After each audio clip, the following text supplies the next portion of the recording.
Right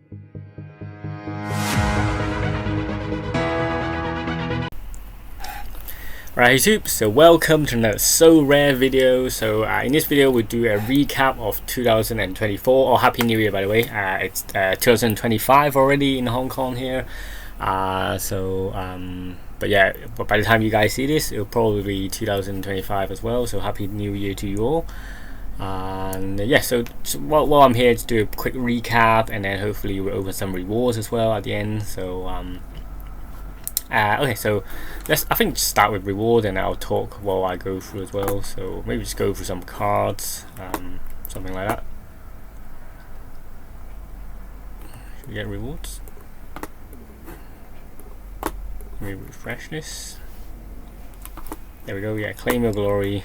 I think there's only 2 packs here, so I think just summarize. So yeah, two just small boxes. So okay, so basically I've only just been playing Sorare towards the end of this year. So I think I started in November. I was like, yeah, November time. So I was only able, I can show you records, I don't mind, because these are all my deposit. All of these were ETH. Yeah, exactly. So November. So I've known about this game for a while. Like I think since 2022, like the last crypto boom, basically, like NFTs and all that. So just trying to learn a bit more about this game, and then I've see like up and down, people very hyped about this, joining for crazy amounts. At that time, well, everything was very expensive. I thought best to stay away, because at that time it was very expensive. But now that time has come down a little bit, especially this year, like Sorare 2.0 and all. So I think it gives me an opportunity to actually go in and start playing just by a little amount, because I think one of the key aspects you need to know is in case if Sorare doesn't like go bust or something, then obviously you'll lose everything. So only invest in amounts that you can lose, like all investment advices usually. And all of these ETH I've got from mining. So in a way I've not paid any money into this. So if one day I do lose all of this, I'll just lose time. Okay, so lose time, a bit of electricity, but at the end of the day, I'm still mining as I go. So and I still mine because it's just time and everything, and you get free Bitcoin and everything. So I convert them to ETH, and then I use that as a deposit.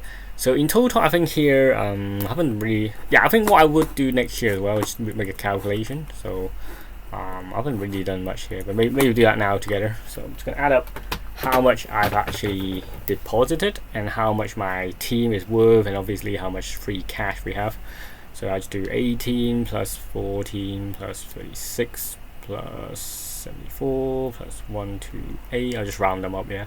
So 126, the 2 big ones there, and then a 45. So in total I deposited 414. So say total deposit. Yeah, I think if you are a player like more than one season, you should keep track of these games, and that way you know how much you spent. Great Britain pounds. So total deposit would be this, and then I haven't done any withdrawal, so 0 withdrawal. The good news is, this is all the deposit. So still I have 87 pounds there from sales. So and then if you look at my gallery value as of today, I know it's not very good valuation, but around this estimate. So I think I am you're looking at £160 profit, even if I exclude this, right? So that's pretty good. So 160 plus, and then you're looking at around £240 of profit, which if I were to just, I know. First of all, like these limited cards, they really ain't worth much. Like it's very hard to sell those with very little value, but that's probably what I'll look to do. I always have sales on, but I am still buying plays like 2 days ago and a month ago. But I think towards the mid of season, obviously transfer window right now is kind of a low point. February, when the transfer window is closed, I have study graphs as well. So when for example, we use I use a Premier League card, for example. Someone well known. This short term might be quite good, but he's out of season. Let's pick a good example. We got anyone who's been in the season?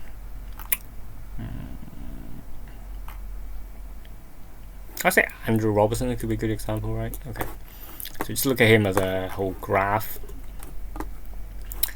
So as a limited, if you look at 1 year graph, then there is hypes where there's like good favorable fixtures. You see there like last year, similar time in January, which is around where we're at now.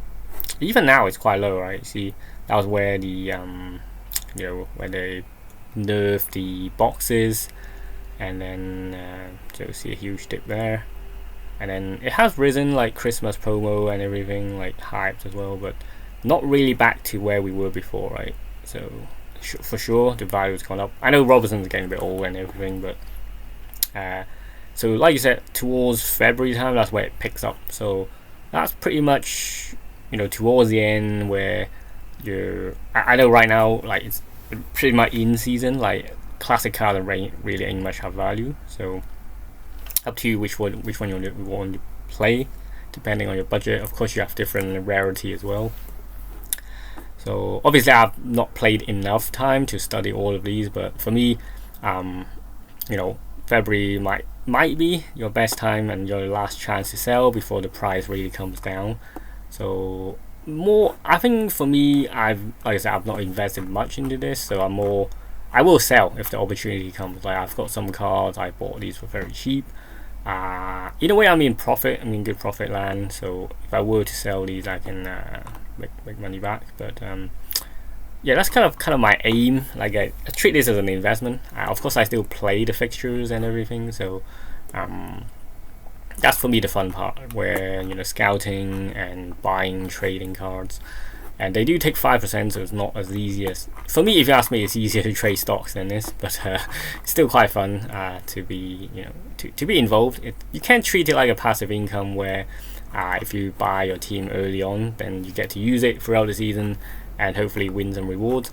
I must say, so far I've not won anything, which both basketball and football. I've actually put in basketball as well, so I'm just buying cards that I feel I can use, like kind of undervalued at that time. For example, Ollie Watkins, fine season last year. I bought him for 28, so I don't know how much he's worth right now, but we all know he's a good player. Expect him to go back up. Same goes for Jota when he's not injured. Blah de blah. That's kind of what I've gone for. Hence, I bought a lot of backup goalkeepers like Neto and Robin Lawson. So I think he's going to be a backup soon as well. So that's kind of my advice is to buy low, sell high, and then obviously lose that 5%. At the same time, I'm able to put in decent teams. I wouldn't say they're amazing, but because once the value's gone up, I do sell. So like last week, for example, I really didn't have much. Like this is just classic, and then this I couldn't get rewards, so I just scrapped it. And then these are kind of the level of teams that I'm able to put out, hence I'm not really winning anything. So same goes for here. Like it's hard to win if you like keep buying and selling, obviously, because those players that are in demand, obviously those are in form, people want to keep them, etc. So depends on how you want to play this. Like for me, I just want to go in, gain these market credits, and then go out and play something else.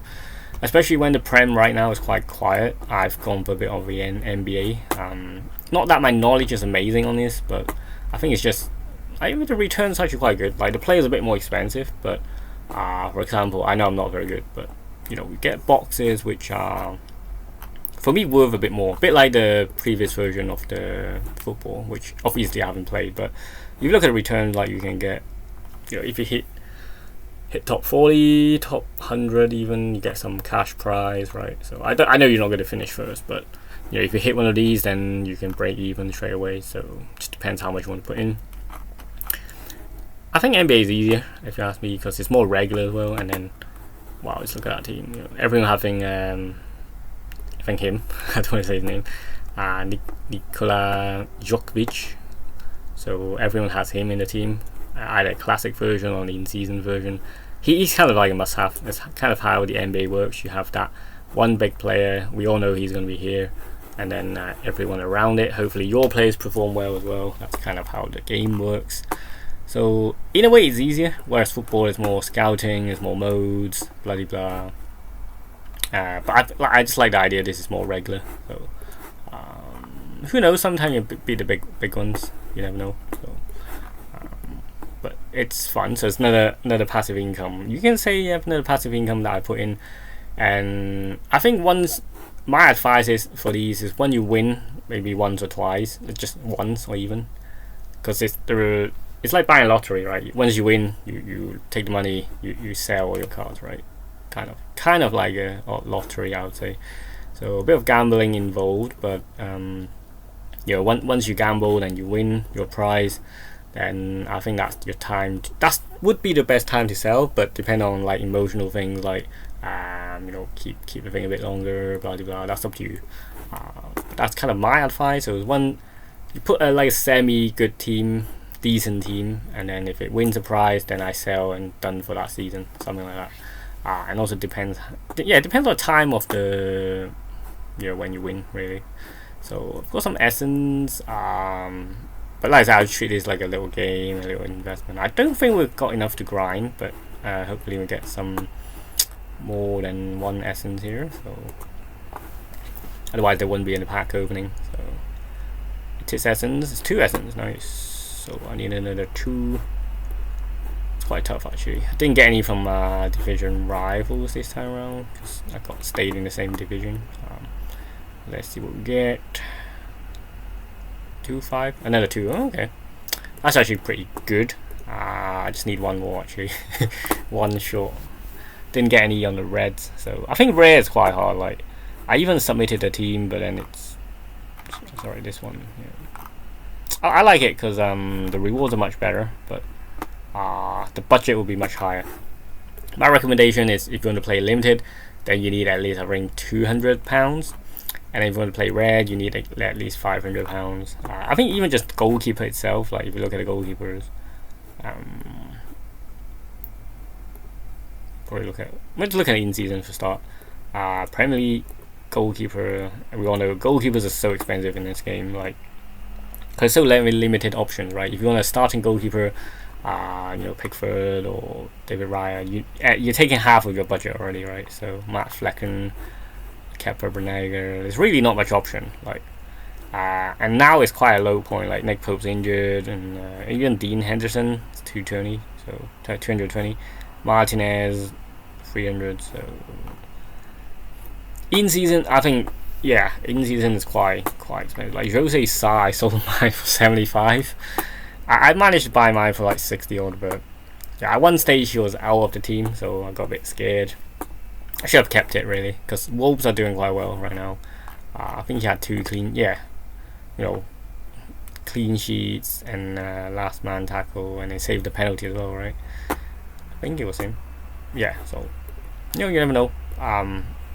If you just bought at this point, then good return. I think I sold mine after this game. Like, it had a good game, best to sell. I thought United, Tottenham, these will be tough fixtures, so hence I sold it. But you never know. It's a game, so you never know. But yeah, so very limited options you can get. So hence most people probably go for what do you call it, like classic cards. But again, there's really not many options, so depends what you're looking for. A lot of injuries as well.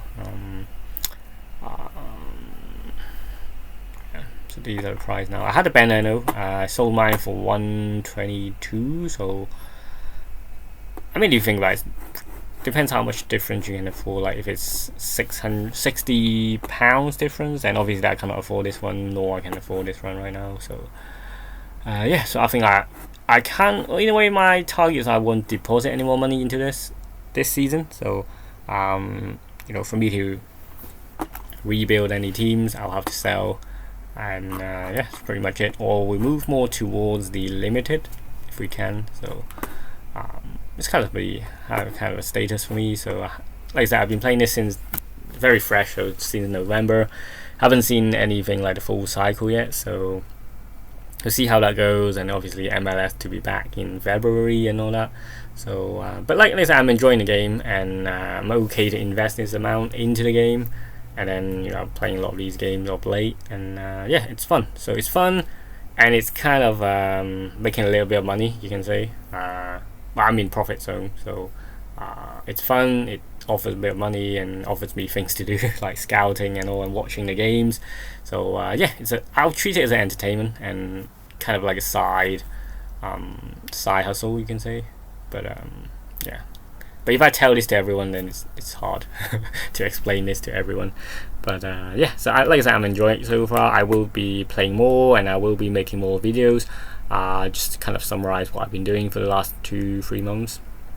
Yeah, still quite fresh on this. So any advice, anything you want to speak to me, then advice you want to give to me, feel free to do so and comment down below. And like I said, I will be making more videos, so subscribe if you're new, and if you want to join in, I will be putting my invitation link as well. So you know, still not too late to join. Right now is a good time to join, actually. So the market's quite low. Great time to join. And yeah, anyway, I'll see you there. The more people playing, it's actually best for Sorare. Like, more people buying cards, trading, blah blah blah. Obviously the price will be shared, but then at the same time, more people buying cards, making teams, then that's how Sorare is going to make more money. So I don't really gain much. I don't gain anything from this, but apart from making more videos and just enjoying myself. So anyway, we'll end the video here. So just like I said, it's a New Year video, so summarizing what happened in Sorare so far, and you know, what I look forward to as well next year. So anyway, hope you enjoyed the video. Thanks for watching, and I'll see you in the next video. Bye for now. Peace.